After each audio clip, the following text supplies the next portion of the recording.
Hi, good evening. Good evening. Knowing me, Phantom Stranger, knowing you, Mike Prater. Aha! Sorry, that's the wrong one. Hello, everyone. Hello, and welcome to another episode of Fratelli di Rugby podcast. We are off the back of I don't know if it's a monumentous historic weekend, but if I were a betting man, I'd hazard a guess that there hasn't been many occasions where both Benetton and Zebre have won in Europe. So I can't remember. Anton, I can't remember. What a weekend! I think obviously we can start off talking about the franchises, and I think actually if we start off with Zebre, because I think there's probably a little bit more for us to talk about with respect to their game. Obviously, Benetton was a far more not necessarily one-sided, but it was a far more dominant performance from that side. But Zebre kept us on our toes, didn't they, Phantom? They did. But I think we need to look at it and say, look, they won. They won away from home. The performance wasn't perfect. It was stuttery. It was all over the place in certain places. They did some wonderful work in other places. Polledri had a growth in his game since the first game that he played coming on. And to be honest with you, anything is picky. Anything more that they won from being behind in a crucial. Well, they went ahead with 3 points. Then they got themselves into a sticky wicket, and then they somehow came back and won the game against all odds. So to be honest with you, away from home, I take it. It's just like that's it. Yeah, no, I think that's fair, and I'm glad you highlighted Jake, because the more game time he's getting, the more we're starting to see his old self, which is nice. Obviously, I know there's a long old road to see him at 100%, but I felt like they were very aware of his attacking threat, and there was a lot of double tackles, which was creating space elsewhere, which Zebre were quite. It took them a little while to understand that, but they started to adapt, and it's one of those where we started to see them grow into the game. And actually, I think Zebre had the better bench in the end. They did. I mean, let's be honest. Licata came and he turned it around from the back row. He was much more dynamic. It will be interesting to see if you have both Licata and Polledri on. I think Polledri would have to go at 7 and Licata go at 8. Although some people would disagree and invert that, and maybe have Volpi at 6, then that would be very, very dynamic and very powerful as well.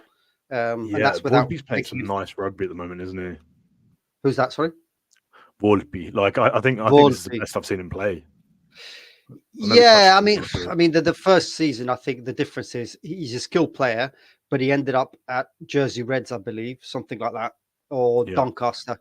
Doncaster Knights, I think it was. Yeah, Doncaster Knights, and I think he's playing in below the Premiership, and I think the step up to the URC kind of shocked him a little bit, and I'm sure that he was playing at that level before that, but then you get complacent and you get a little bit off the pace when you go down a level.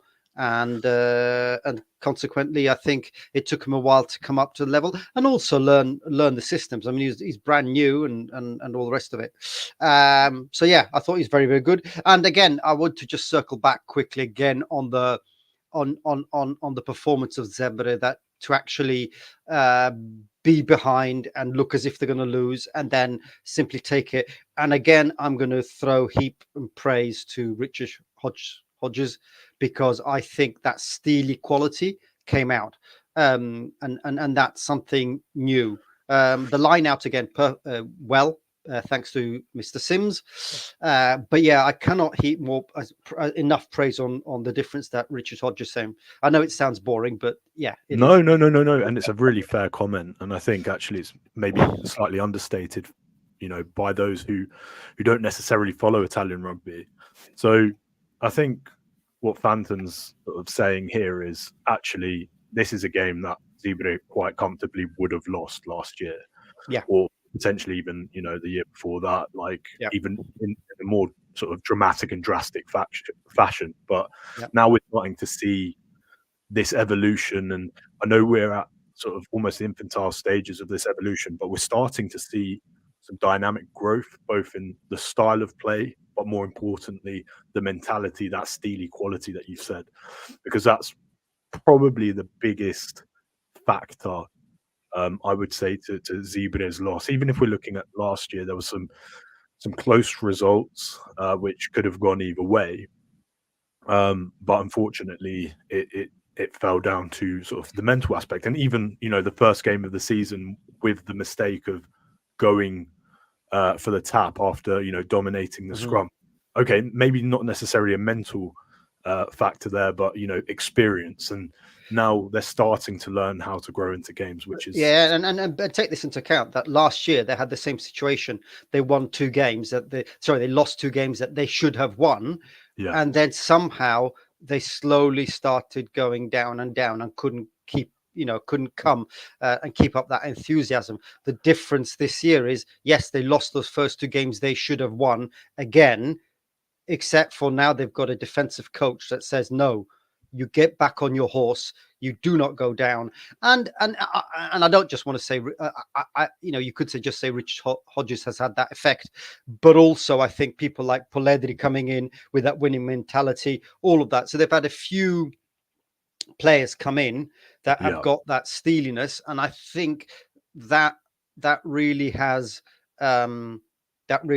made the difference in terms of them not falling off and down and down and down.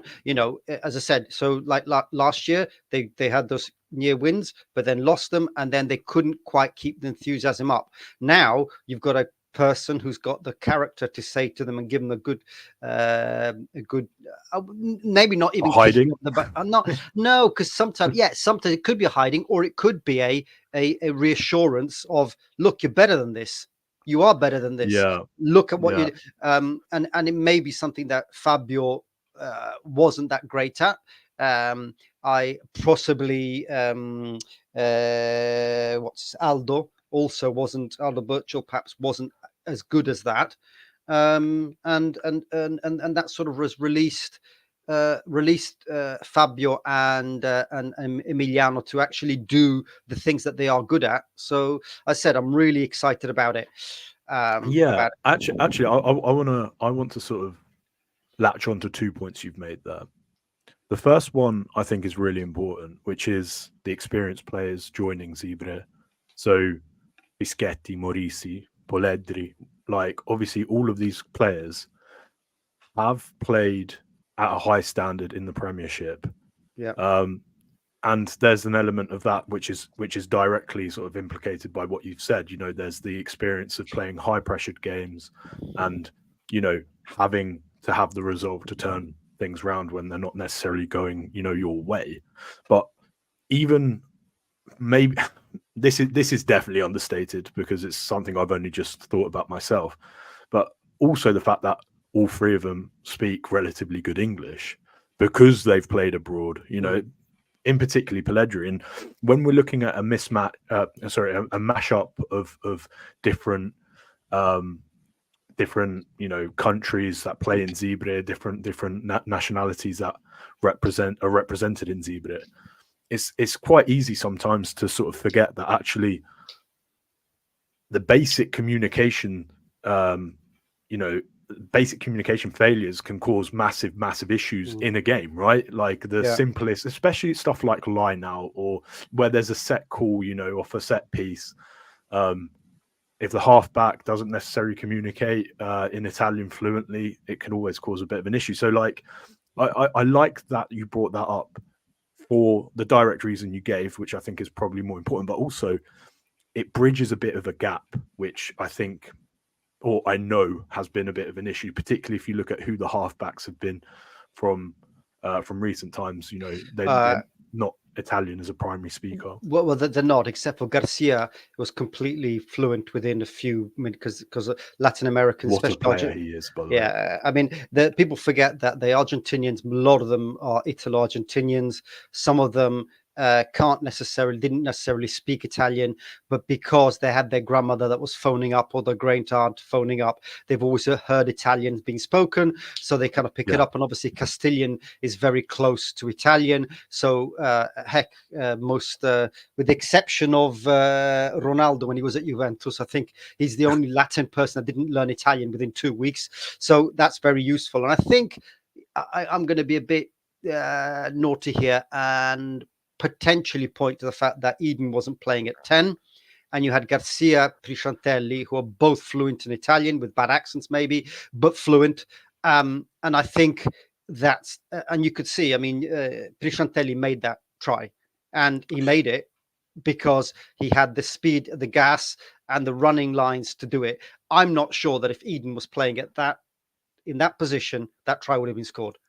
Yeah, it's an odd one because in the grand scheme of things, I am actually a fan of Eden. I just don't feel like he's found himself in Zebre, as in, you know, he's playing 10, but he plays the game as if it's a 12, which if anything, like if last week is anything to go by, we saw how much of an impact Montemauri, you know, had when he came on, and he plays very, very similar to Eden in terms of plays a running game, likes to arc out and dummy and run with the ball, and then obviously that almost like liberates players like Prisciantelli at the back, or if Trulla was still on as well, I think he really would have benefited from that extra, you know, time and space out back. So yes, completely agree. I think it's I want to will myself and others to sort of believe in Eden, because I think there are elements of last season in particular. This season, obviously, we haven't seen much of him, but elements of last season, he was everything that was good with Zebre. Now, obviously, we don't have to rely on one player or one playmaker because the depth is there. But the game has changed, though. The way they're playing has changed. That's fair. Because remember that what's his chops, who went back to the Sharks, I believe, or the Stormers. Speaking of, sorry, actually, that reminds me. Can we, just before we continue, can we shout out the cheaters quickly? The cheaters, yes. Yeah, of course. My, like, I must admit, I did not expect that result. So, fair play, cheaters. Like, good on you guys. Good to see. Absolutely, very, very good. The cheaters. I suspect the cheaters are because the Kings completely vanished, but the cheaters ended up in the Curry Cup, and I suspect there was a lot of "we'll show you" to the South African RFU to have basically cut us out, that we're worth more. And they and yes, and I think Zebre basically thought they were going to turn up and win, and then it was too late by the time the game was over. And then I got this feeling the Sharks thinking, yeah, but it's only Zebre that lost. It won't, you know, they're not going to be that good. And they got a kicking. I don't know how many people that do the Grim Reaper cheaters have to take out before we actually stand up and say fair play, like they are a URC standard team. They're playing in in a tournament, in a cup, in a league, if you want to call it like that, below them, right? And actually, there's something there, right? There's something there. I know there was a lot of rumors about them potentially relocating permanently to Amsterdam, which I think would be amazing for the game. But it would be Amsterdam. There are two basic problems. The South Africans would actually have to learn how to spell, because in Holland they actually speak proper Dutch. And not so that's an Afrikaans joke. But yeah, and I've been to the Amsterdam Stadium. I actually went to see Holland, Germany in the qualification for World Cup. It's actually a really nice all-weather pitch. The stand's not particularly very big. Question is, how would the fan base? In which tournament would they play in? If they relocated permanently, where would they play? That's And who would they put? that's always the question. But I think it is interesting, right? Like as a prospect, I know obviously we're just touching on this. We'll go back to Zebre in just a second. But if we're looking at growth of the game, I work with a lot of Dutch people. We've got a few we've got a few offices in Amsterdam, Lovely and place, Amsterdam. it Worked there for comes 6 years. yeah. Worked there So for 6 years. Loved it. it comes up a lot. Rugby comes up a lot, and they always and actually, if you look at the statistics, I think the second most after France for this World Cup, the second most visited nationality for the World Cup were the Dutch, and they don't have any representation. So it's I don't want to say Uh, sleeping giant, right? Because I know they play in the Rugby Europe tournament, and their under 20s are looking pretty good, candidly, right? But they don't have any elite representation where they can send players to play well, at a they good play in standard a of rugby. tournament. They're playing that tournament that has got the Lusitanos, the Black Lions. There's a team from Tel Aviv. There's a team from Belgium, and there is a team from Holland. I think I can't remember what it is. I'm trying to look it up as I'm doing this, but No I'm worries. I do think, right, regardless, that if obviously you can say, obviously after Black Lions, great result as well, that you know you can say that I suppose it is that sort of standard, but I think Scarlet's a bit of an outlier, unfortunately. I think it was poor showing by them. They something needs to change for them. But anyway, back to Zebre. After that lovely tangent, tangent. Yes, we were talking. What were we saying? we're talking Taking about notes. Eden and Monte Maori initially. Yeah, and here's the thing. I'm the game has changed. So there was Dave, what's his chops, who was the CC? South Africa. No, David. He came from Bath, backs coach and tax coach, and he came when he was with Zebre, and now he's gone down to the Sharks. So the game was different. So now Roselli's taking part in doing the backs coaching and the attack, etc. From what I understand, so that has changed. And the game has changed in terms of defense, because we know Hodges basically tore up Aldo Birchel's plan and said, we're going to do it this way. He said it in an interview, so I'm not saying bad things about anybody. Was it? And he tore that up. And the way Eden attacked was he definitely attacked the line and did the offload. But if you look at the way they're playing now, it's totally different. And both Montemauri, who surprised me to say, my God, he's got legs. Right, I thought he was. I'm not in that way. But yeah. No, he's got legs. Anyway, he's gas. So genuinely, like, I think that's a really subtle thing. Like, I thought he was static. When I watched his highlights brilliant. from Rovigo, I thought, oh God, he's a boring kicker and good passer, but kicker, and that's all he does. And then I saw him play. Oh, he can run. It's like, yeah, I think he opened a lot of eyes like that, and you know, he's so young. He's the same. Well, he's younger than Marcus Smith, just for context. And I think, you know, like I don't want to obviously make gross misinterpretation for those of you guys who don't know who he is, but similar sort of player to Smith. And obviously, he's bigger. He's not taller. He's taller. He's heavier, but he's not had the exposure to elite level for long enough. This is his first season. Neither did Carbisi, and he just hit the ground running, right? Yeah, that's true. Like I obviously there's a lot of Italian fans, like true Italian fans, that hold a lot of stock in him as almost like a messiah of the number 10 shirt. But he's someone that I think people will need to keep a close eye on, because actually he's almost he the way he plays, it's almost like a 12.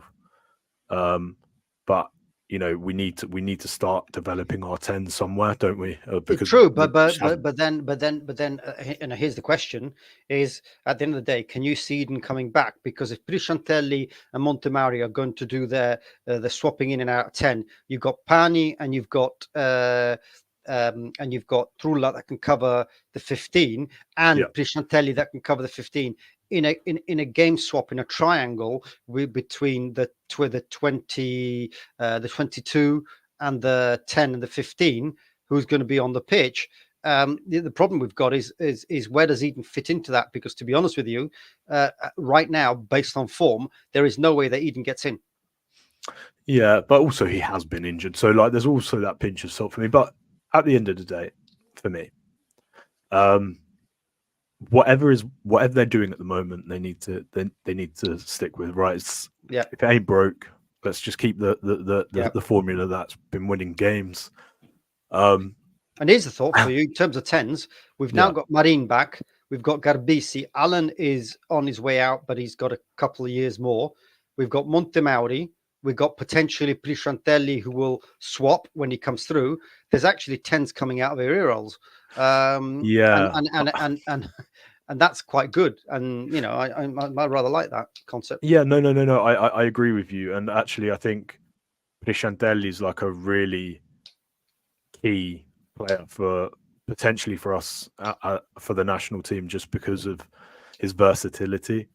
Yeah. Um, I think we saw what he can do with time and space at fullback. That's all I'll say. Obviously, everyone who listens know how much of a fan I am of like the youngsters that are coming through. Barney in Yeah. particular, I think could be a true test player, like a true test player, 6'4", massive left boot. You know, needs to learn slightly more on his defensive acumen, but his offensive acumen starting to come through, and he's starting to make more sort of decisions in attack. And he looks like a true, well-rounded player. He just needs to keep Oh, getting experience at the top level. I like planning very much. I like planning But very much. yeah, but I think now, like you said, we our tens have been playing out of position for too long. So I know Garbisi played at 10 recently. Great, like long may it continue. But last season, he 12. I think it was 12 out of the 16 games he played was at 12 out of necessity. And then Alan obviously has been playing at fullback. So, But really, if you've got it, but if you've got it, you've got it, and it's if you can read the game, then it's fine to come in. I don't think you suddenly stop learning how to read the game. You don't no. stop. But it puts emphasis on different elements of the game, right? So Yeah. at fullback, you have to be more reserved with like how you join the attack because actually, if you join the attack, you're going to leave space. Whereas at 10, it's expected. So that hesitation, like if you're being bounced between positions, like you lose the fluidity in your attack, which is an issue. So there's that element to it. But the point, and I'll bring it back to the point of why I raised that, is really right. Prishantelli, if he continues playing 10, great. Like that's that. But really, we need to start seeing Montemauri getting game time at 10 and just leave him there. Although, like I said, I could see him excelling at 12. But if we're saying he's a 10, he needs to just play Yeah, it no, nowhere else. no, I get that, but the way I think he's going to be managed at Zebre is clearly they're going to either play him at 10 or give him the 22 shirt, and Prishantelli starts at 10 and Pani at fullback, and then in the game he comes into the game and Prishantelli comes off or Pani comes off, and they jiggle that way. I think that's what's going to happen. So I think he'll get his game time at 10. And I just think they're managing time, and that's fine because a lot of teams don't have the luxury of having two workable tens and being able to manage their game time and say, look, it's Yeah. going to, and I think that's a great plus. I mean, I think it's really good. I'm going to ask you a quick question because I think we're coming to sort of the end of the Zebre discussion. We're going to look at Benetton. Who was your unsung hero for this week? Unsung hero. I'm trying to have a look. The centers unsung. Yeah. Unsung. That's really really hard. Shall I give you mine go on. and then you can continue thinking about yours in the meantime? I want the last 15 minutes of the game. Paella was he was he was axing men in half. And if we're talking about impact, right, particularly because yes, I know there was that break that turnover in possession, the 98 meter intercept try. But Zebre were banging at the doors for so long, and a lot of what they were doing was because Payet was taking names in that second half. He was killing people, and I actually think he had a wider impact. Obviously, it's easy to point out players who did, like you said, massive impact when they came on. Licata being one, Montemauri being another. But in terms of unsung, he quietly did his business, and then it was not so quiet in the second half. That's true. That is absolutely true. I'm trying to remember exactly. I thought Bruno did okay. He did that complete insane run in the in-goal area. Yeah, that was insanity. That was insanity. Although, given the position, I think it was probably the right thing to do. Yeah, that was very someone Bruno, who has been playing under Kieran Crowley for so long and hasn't played any time at Zebre. that was but I remember looking at him. What are his options? If he kicks downfield, he just gives away possession. It was a huge gamble, and he has a habit of being caught and turned over. And he could have. I mean, I think he managed to get away with it by not getting turned over, and he nearly got away. I do find it how odd. So, how many teams target him as a player to hold up? I think it's because they've analysed his running style. He runs quite upright, but they so many teams have targeted him with that. So yeah, no, I agree with that. It's nice to see him back. Nice to see him running. And I'll leave it at that. Yeah.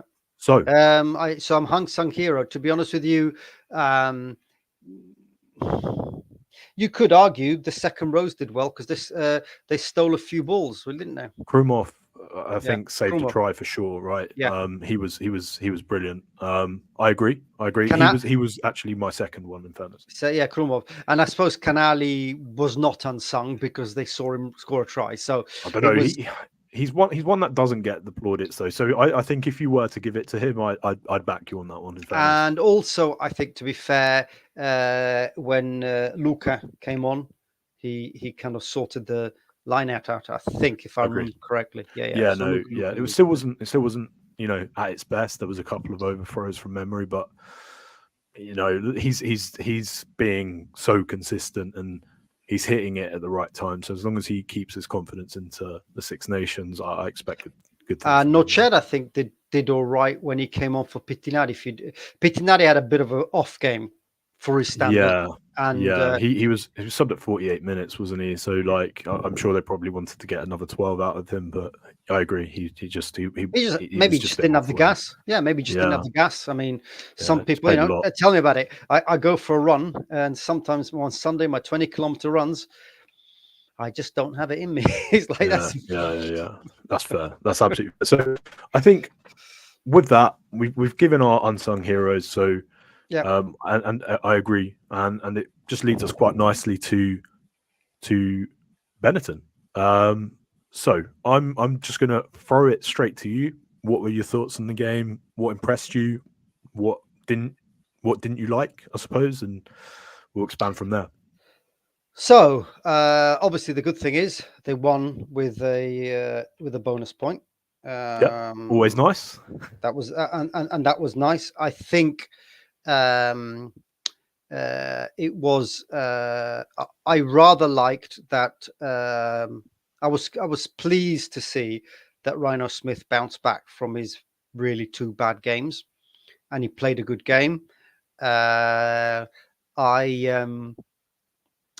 thought that was. I thought that was very, very good. I was a bit sad by seeing that Padovani basically on the wing does not give you. I was going to say Italian, non rende, like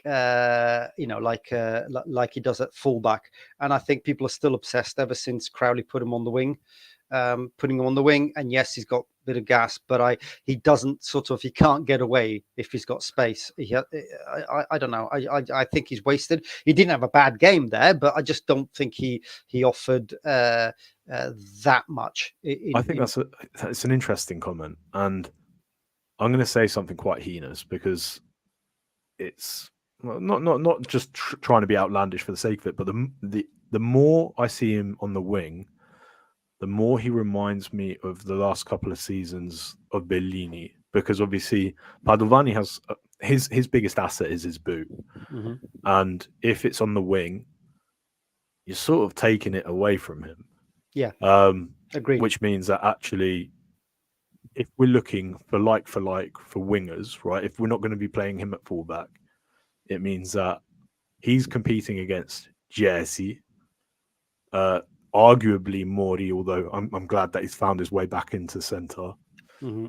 Bruno, and if you're looking at for like, candidly, I think they're better than him on the wing. So no, I mean not even tough, Mori. I mean you got Doggu, you got lots. I mean I think we haven't got problems of wingers. Got enough wingers between Jay-Z, Ioane, Odogwu, Bruno, Lewis Liner. I keep telling you he's going to get called up. There are enough. I hope so. He hasn't been playing the past couple of games. I don't know if he's got another injury, but he's been really unlucky. Yeah. I hope he does. I don't know. That's my gut feeling. But anyway, I don't think there is it's good that the thing is that Padovani is good on the wing when you are probably about 13 meters out, and he then cuts in. And he's very difficult to stop because he's tall. Because even if you tackle him, he'll reach for the try, and so he scores tries from the wing like that, and he does that very well. And he's a good player. But I think he is a fullback, and actually, oddly enough, he'd be a very good Farrell type 12 as well, because he's tall, he's big, he's powerful. I think in that sense, but I don't think he's a winger. So that was a sad thing. Ratave played on left wing, and I don't think he didn't have a bad game. I just didn't think he had a. No. I thought the first half he was an animal. Like in the first, he was standout for me first half. I think just like his abrasiveness, he's powerful. I mean, he didn't have a bad game. It wasn't a bad game. It wasn't a bad game. I guess because he didn't score. That's true. That's true. When you're looking at wingers, I suppose that's a big part of it. Whereas I'm always obsessed with the defensive side. But no, that's fair enough. He did. It wasn't. I'm not criticizing him as having had a bad game, but that's fair. That and the big talking point that everybody was talking about how Odogwu played at 12. I don't think Odogwu is a 12. He's totally wasted. If you're going to put him in the center, he has to go 13.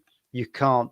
I think, he didn't have a bad game either. No bad game. But it's almost like going, well, you got 5 qualities. We're going to only use one of them, and that's it. It's almost like a waste. It's when you put him at 12, you compare him with Morty, right? In terms of upcoming talent, right? Odogwu obviously is less upcoming because obviously he's had exposure. He's had exposure in the England camp. He's played at Wasps. He's playing some. He's been playing at a high standard for a much longer period of time. But attributes wise, Morty is a quick player. He's a powerful player, and so is Odogwu. So if you're looking at if you're just looking at it as a 12, you have to compare the two. And I think, well, I mean, that side, I think 13 Menoncello, when he's back, he has that down. And then obviously you have Zanon, who's a very different 12. And Drago, who's the most complete 12 in my eyes, just because of how he can pass. And Riera's brilliant at 12 or 13. So and then you got Fekitoa, and then we got Fekitoa as well. Yeah. Benetton have an insane squad at the moment. Well, I think just as a side, Bortolami is trying to build the new Leinster, the Italian Leinster. That's what he's doing. Good. Yeah. That's what we need. If we want to be competitive at an international level, we need the best players playing in Benetton. We need the best players playing in Italy, and then knowledge share and experience comes. The exact rationale that we just offered for Pellegrini, Fischetti, and Maurici going back to Zebre. Having a World Cup winners in your squad's not a bad shout, is it? No, not at all. And I think come the Six Nations, they'll be very important to actually keep the revs up in the engine. Should there be a game that needs to be played during that time when Italy are playing. I thought Odogwu was kind of wasted there. He did all right. He did his job properly. There wasn't. It's not a criticism. I just think that it would have been wasted. To put it this way, if he was playing at 14 instead of Padovani, there would have been more tries on the wing. That's simple. I sort of understand why he's there though. Like the same, we struggle in Italy, right, and generally, right, with having someone who is a aggressive ball running player that can give us gain line dominance, right? Since So you Pellegrini think, was injured, we've yeah, but struggled. Odogwu can do it. Yeah, this is my point, right? So I sort of understand why they might be grooming him for a centre position, because actually, Oh, if I you look see. at players like Bundiaki, if you look at players like Manu Tuolangi or Lawrence, if you look at Dante for France, everyone has a ball crash option, and we don't. Well, we got We three. genuinely don't. No. Actually, I totally disagree. I can name you four off the top of my head. Drago can do it. Zanon No. can. I mean, like historically. So, Oh, like in the historically. past few seasons, we just don't have someone who can do that. We had Menoncello, who is a wiry. He's just a freak of a human. He's just so powerful. So he could do it, but we don't, right? We don't have like someone who's. Well, I mean, I think we at the same time Menoncello came out. I think before that Zanon had come out, and Zanon had actually been doing it. Then he was dropped by because Zanon actually debuted under Conor O'Shea, so he has been I around. remember his debut because he dropped He dropped the the ball. ball over the line, and then obviously gave the ball away to Dupont to score the try and win the game. I remember that. I remember that vividly because the next game he was Does it keep you up at night? I was following Zanon for a long time, like from the under 20s. Zanon from the under 20s said his idol was Campagnaro, right? Like I remember I genuinely remember the quotes that he provided, like, and he was a great player, like at age grade, and there was a lot of hype about him, so I kept a close eye on him, and we were that close from beating France, but he is not a crash ball player. This is sort of my point, right? The crash ball player that I can remember genuinely is Campagnaro, and before that, you could argue Marzi. Marzi, we don't have that. We've never had that in our repertoire, and we need that to create space out wide. Having someone come off 10 crash ball, right, means that there's space for wingers, more space and time to attack, and we have pace, but we don't have weight. Yeah, well, I would argue though that if that's what you want to do, for example, I think Zanon can do it, and he can, but he holds the ball above the other person before he instead of going down. The other crash ball person that's actually always makes meters is Lukin.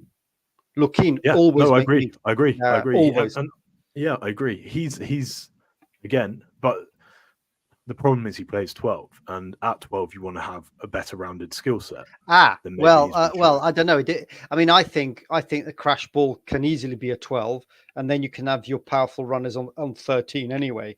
And I don't think the center is a particular problem. I just think that Odogwu is he can do the job at 13 or 12, and he'll not let you down.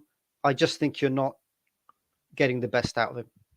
That's all. That's all. I know himself. He said he prefers to play in the centres, but maybe he was doing that at the time because he said that when he was at Stad and all the rest of it. But we'll see what happens. I don't think. I think that was good.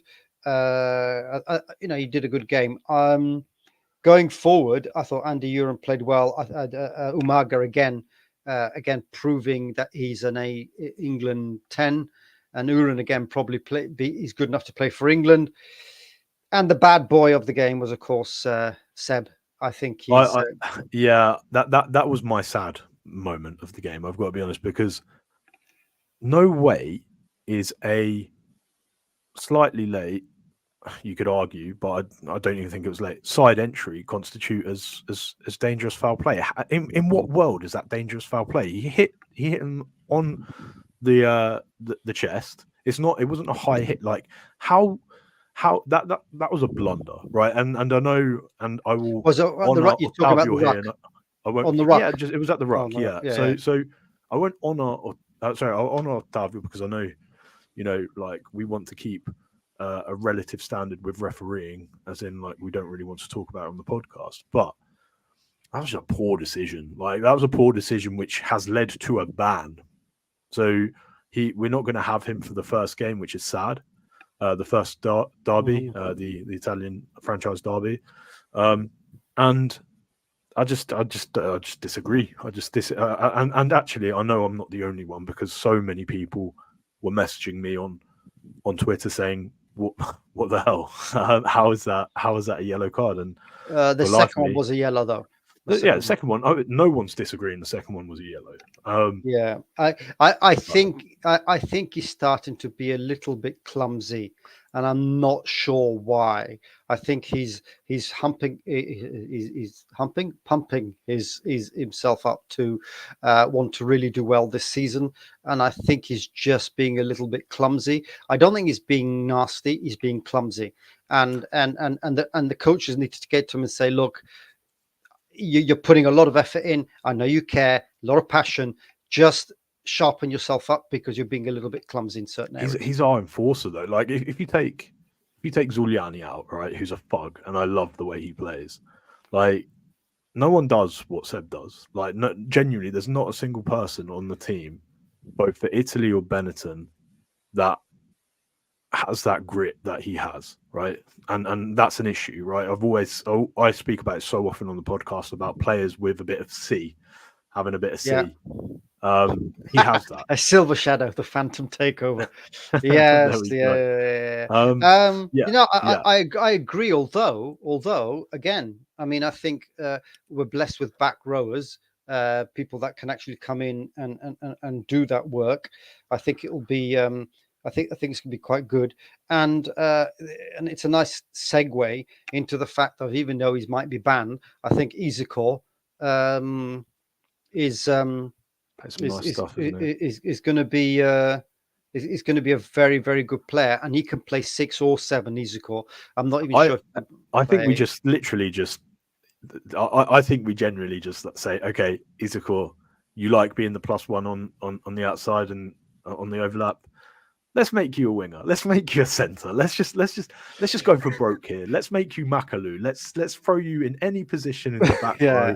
Let's throw you in any position in the back line. Let's just see how you get on, mate.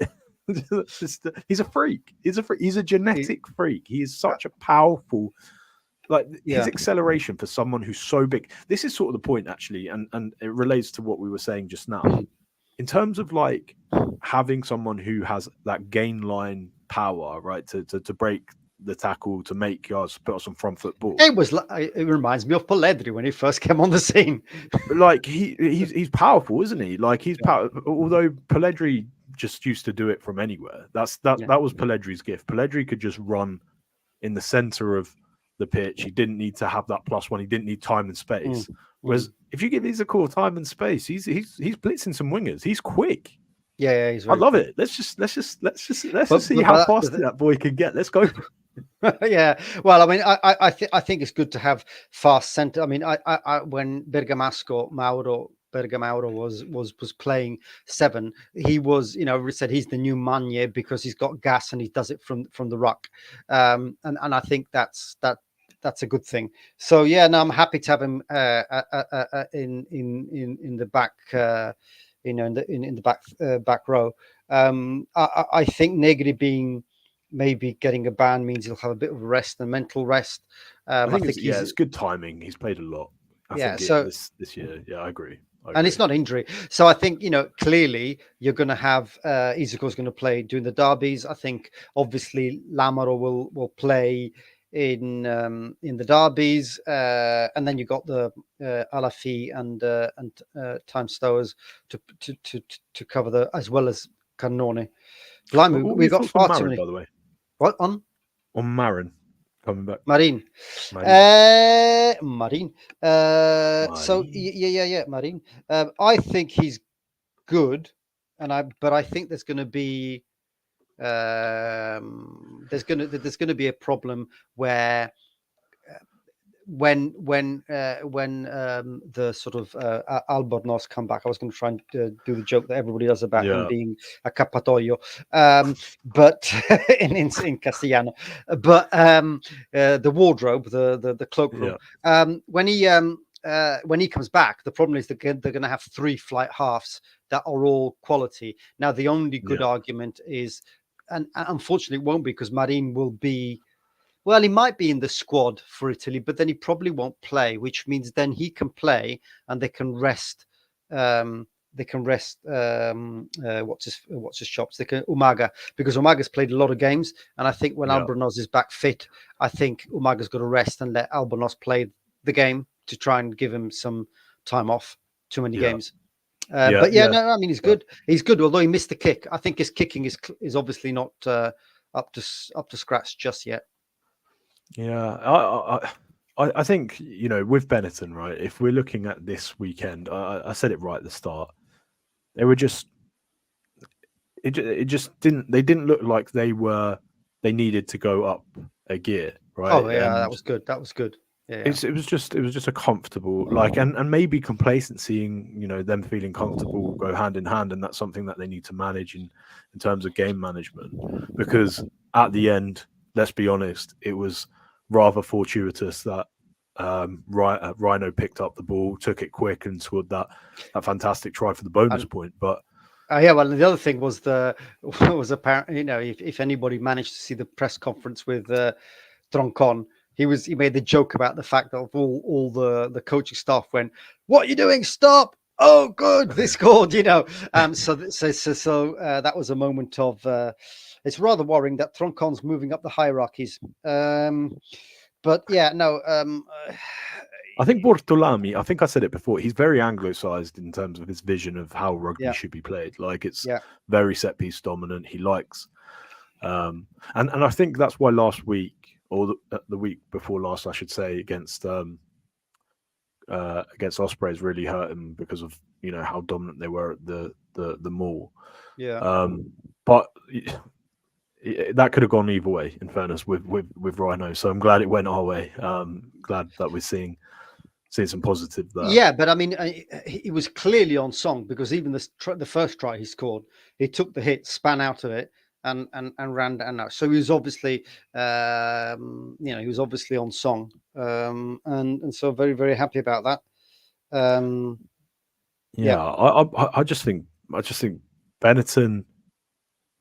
Benetton's strength now lies in its, you know, the depth of the team as well. So they, like you said, keep players fresh, and then actually, how daunting is it having the players that are coming off the bench? It is probably, as a team, when you're doing the analysis, we always were in a position as a national team, as Benetton, as Zebre, where they probably just look at the first 15, they're, you know, and they're like, the bench aren't good enough to get on the pitch. I'm not going to do any analysis on that. But actually, times have changed. Oh yes. I think defo, and I think that Treviso really, it should be a resigning job from Bortolami if he doesn't make the playoffs, because he's been given everything now. Right, he's been given a huge amount of money to buy. I mean, I'm not sure whether that would actually happen, but I'm trying to raise the stakes as to, if you're given everything effectively, he's stamped his foot, gone, I want this, because in order, I know that how top professional teams are, and if we want to be the Leinster, I need this, and he's given a shopping list. He's been given that shopping list by Luciano Benetton. So now is, okay, you've got it, come up with the goods. You can't have an excuse and say, oh yeah, but the players didn't do what I told them to do. You know, I think now is the time to deliver. He's been given enough rope to hang himself, and he's been given all the resources he needs. He's got to deliver. He can't deliver. I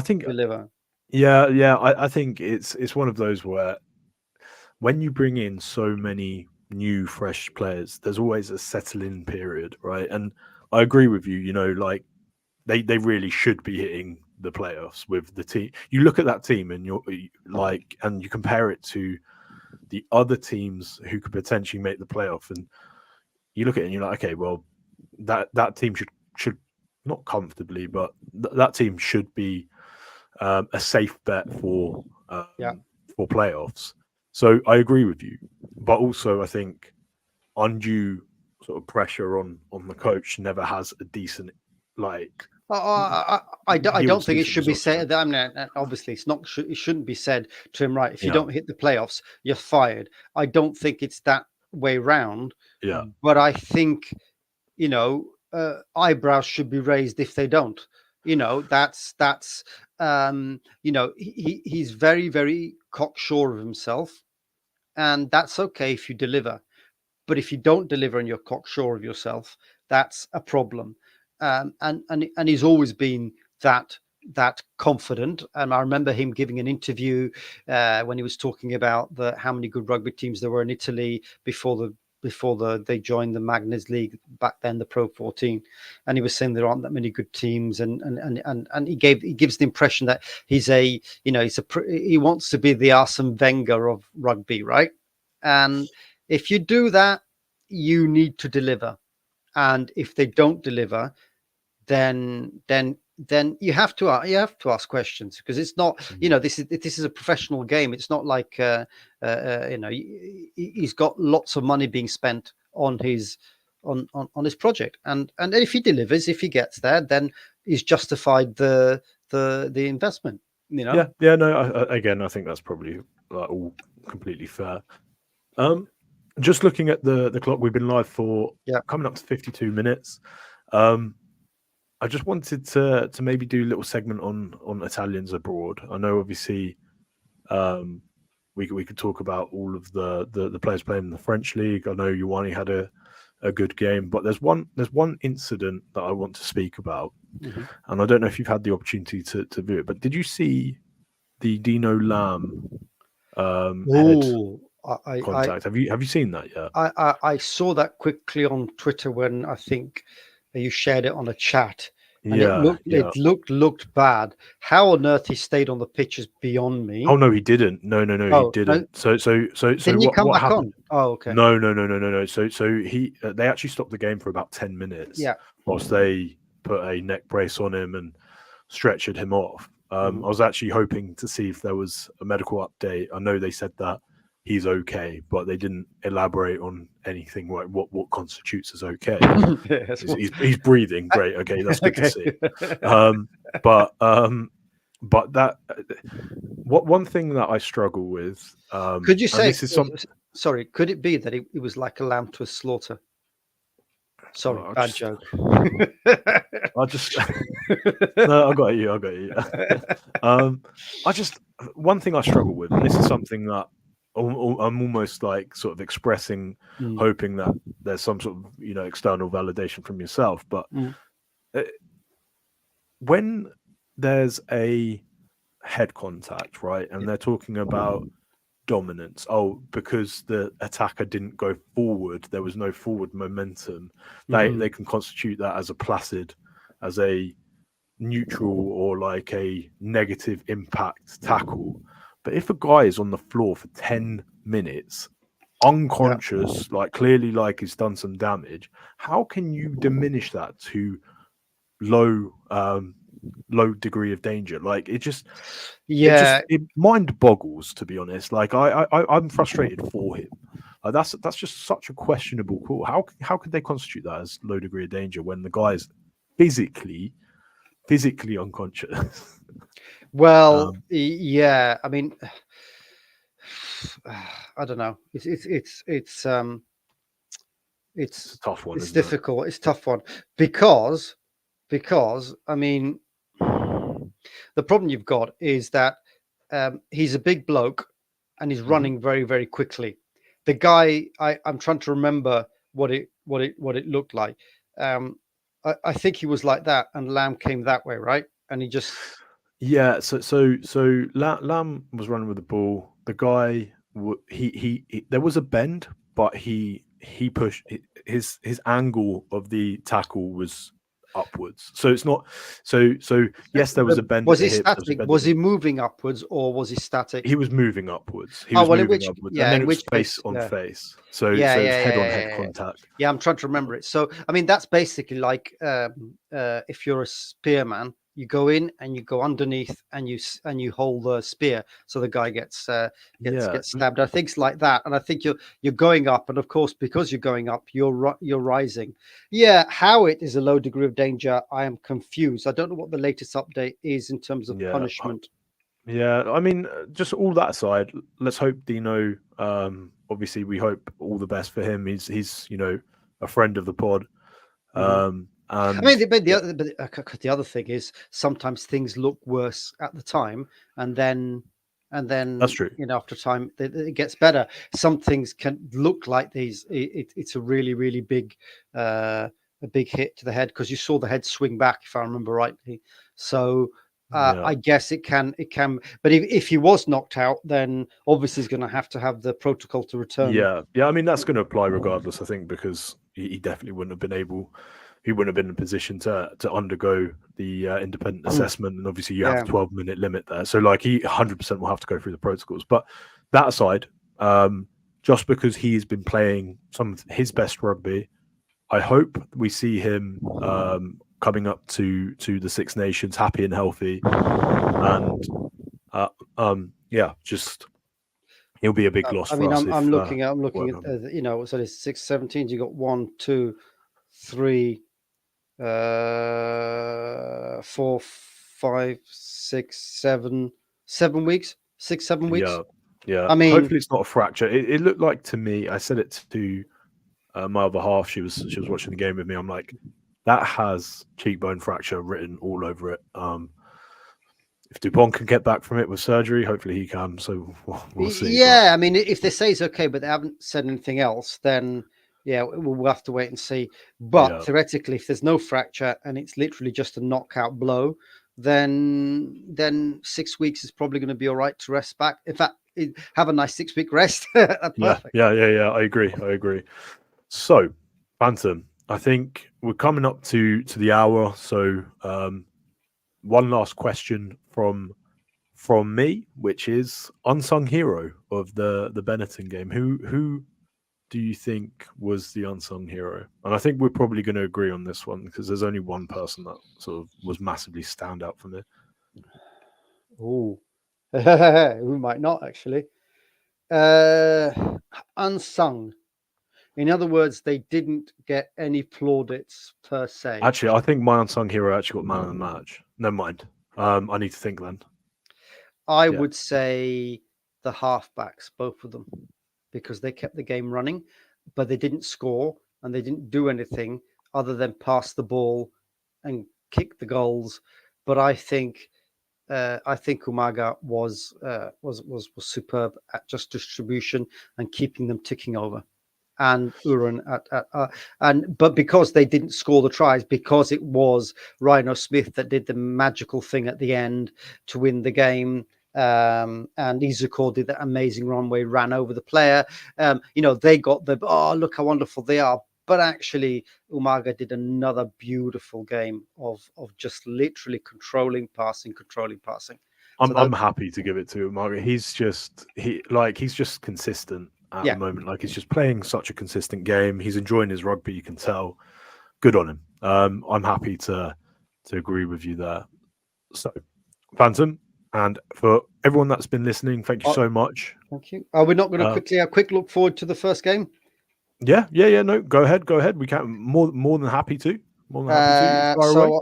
So I think we are in a very, very, very precarious position as any Italian neutral fan is going to have a problem because they obviously want an Italian team to get to the playoffs, and the more likely team to get there is Treviso. So they're going to want two Yeah. 5-point victories, but they'll also want Zebre to or maybe not. They want to share the points enough to be good enough to give Treviso something, and enough.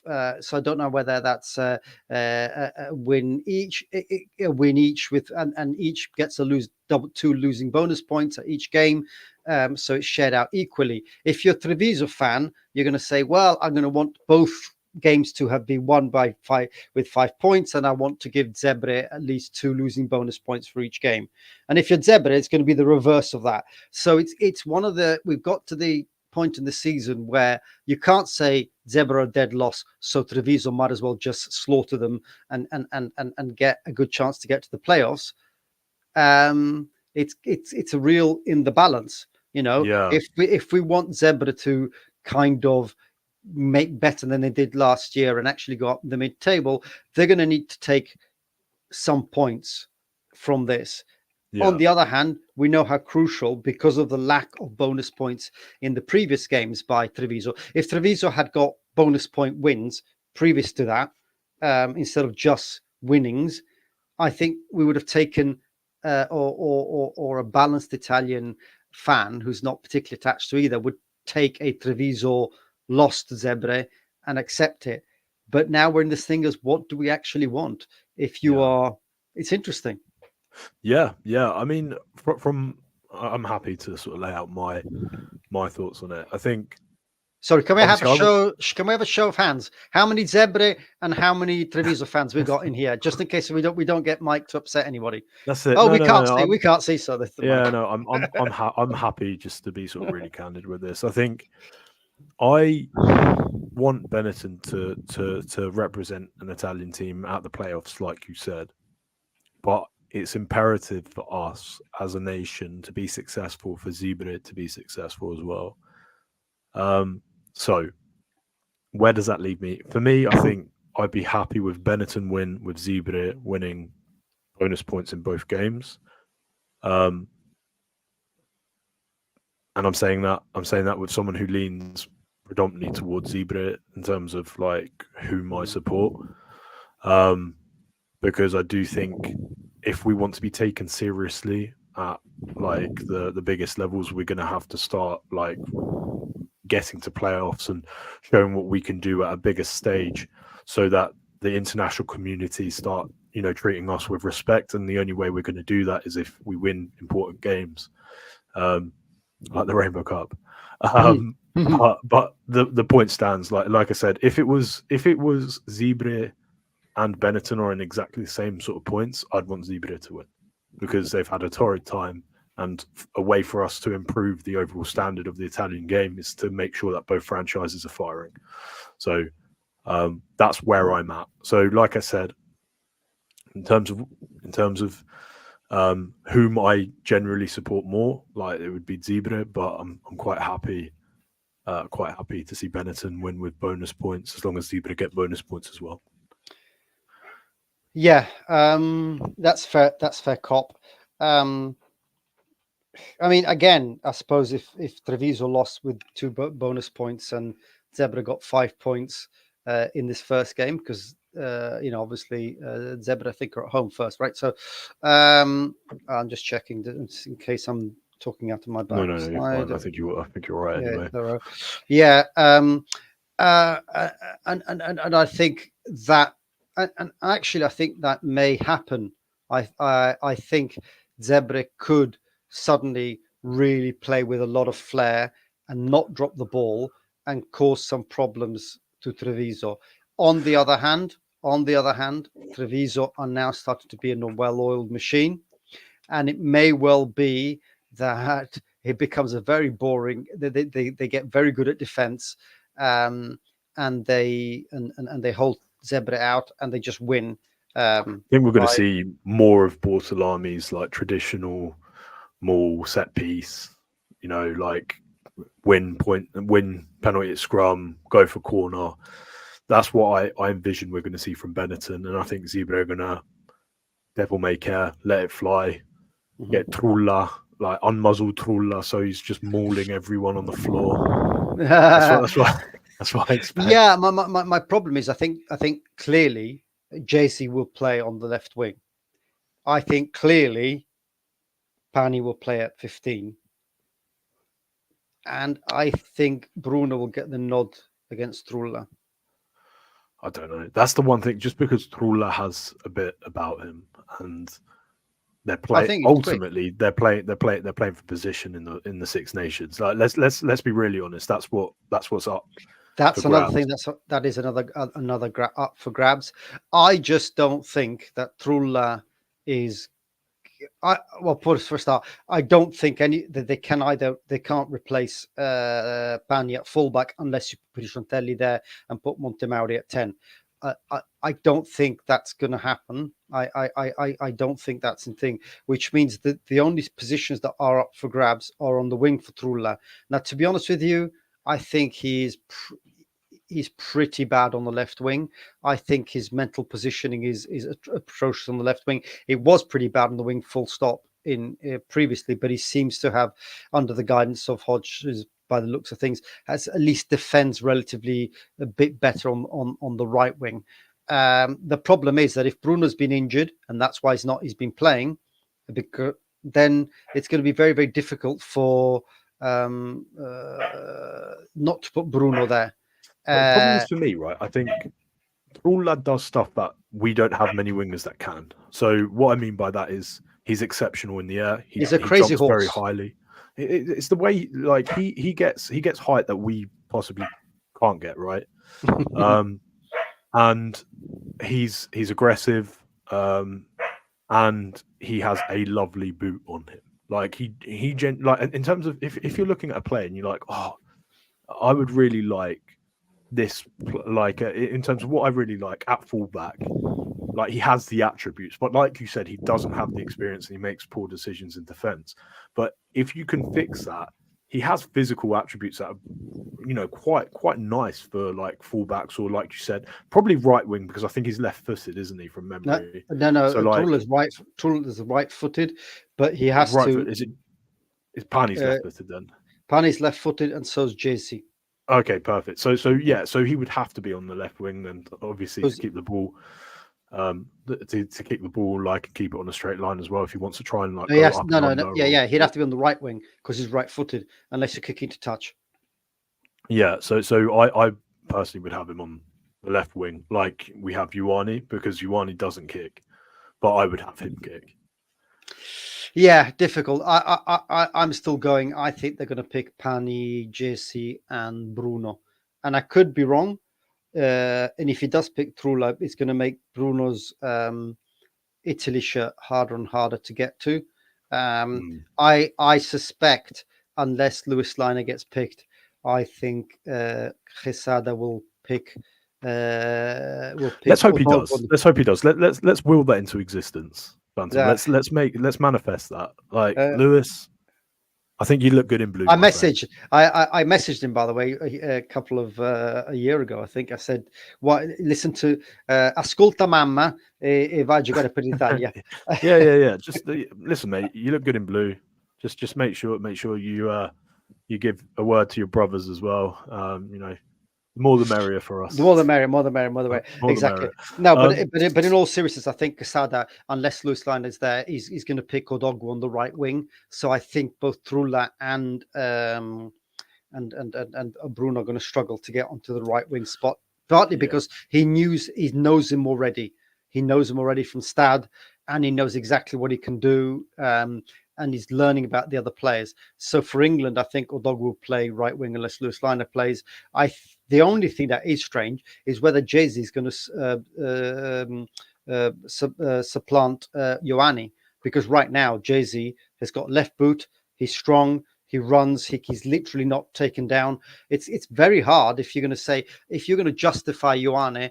Jay-Z's scoring tries. Ioane is not scoring tries. The problem is Ioane's always been our best player. That's the best back. He has been he just scores tries. He does stuff that we can't do defensively. He's solid, and then that's I don't know. I think if it's good, I'm just putting myself in Quesada's shoes. Sorry, if I'm looking at it and saying, right, Jersey at 100% or Ioane at 80%, I think he's going to pick Ioane because he knows, like, at test level what he can expect. Whereas there's nowhere to hide at test level.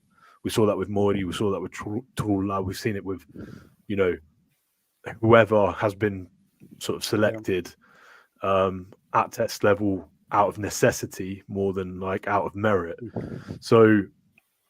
And Mauro Bergamasco knows it like too well playing at 9. Yeah, but I'm also thinking who was the Benetton Centurion that was on the wing because of injury? I can't remember his name. Always wore the scrum cap.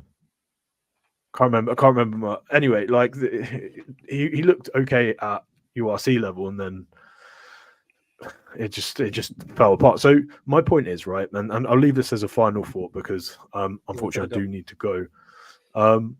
I think if we're going to see a changeover in guard, right, in these positions, it's going to have to be because of injury, one, but two, because the step up from the players who are coming through has been so much greater this season to warrant that actually Quesada can say, I'm comfortable swapping these players out. So like Bruno has always been one who, for me, has been on the fringes of being selected. He's not someone I go straight away and be like Bruno. But then he always proves me wrong every time he plays for Italy. Yeah. Like he always plays well for Italy. I think if the certain players weren't there, I mean, I was outraged when Mori was playing 14 and not Bruno, and Mori was clearly not a winger, let alone a right winger. And he was appalling in his spatial awareness.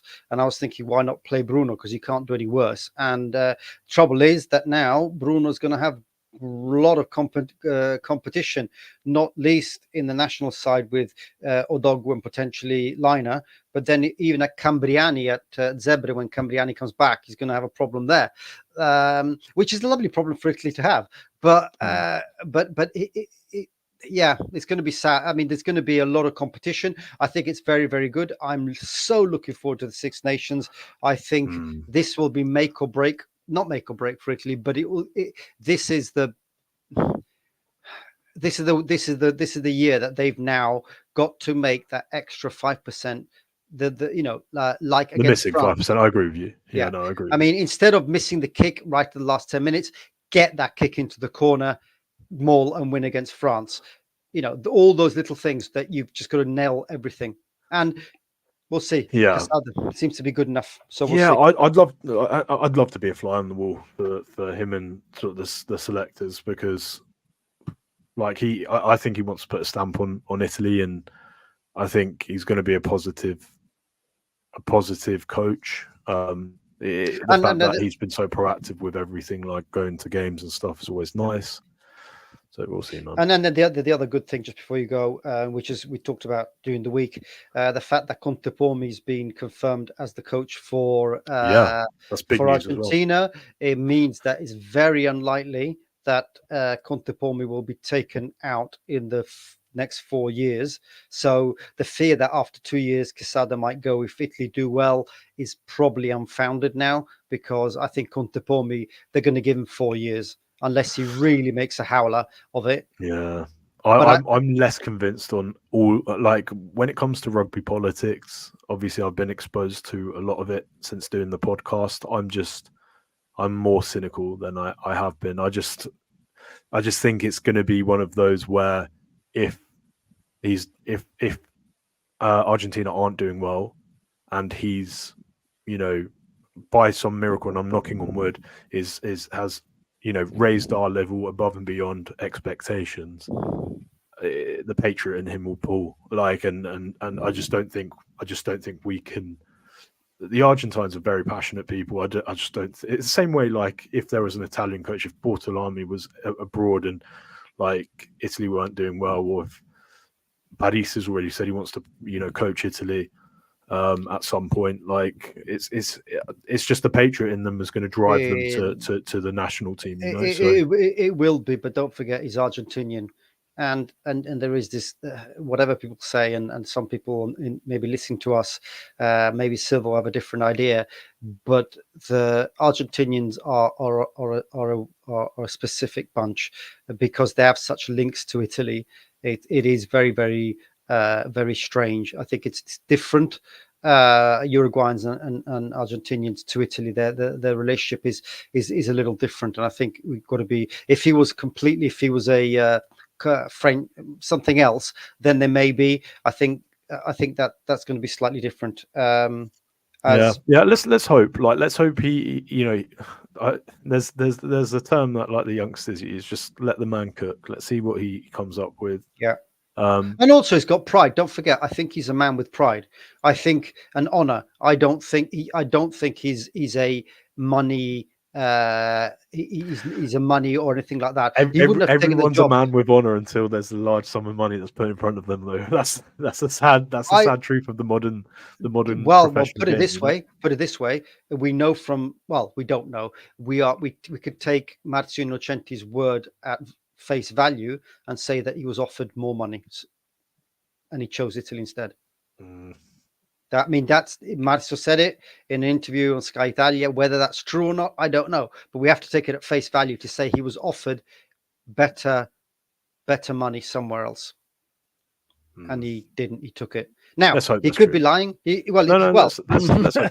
Let's hope that's true. I think obviously his ambitions were always to step up to international rugby and test level rugby, and it's quite low risk going in for Italy because the exposure is high and the expectations are low. So, there's always that.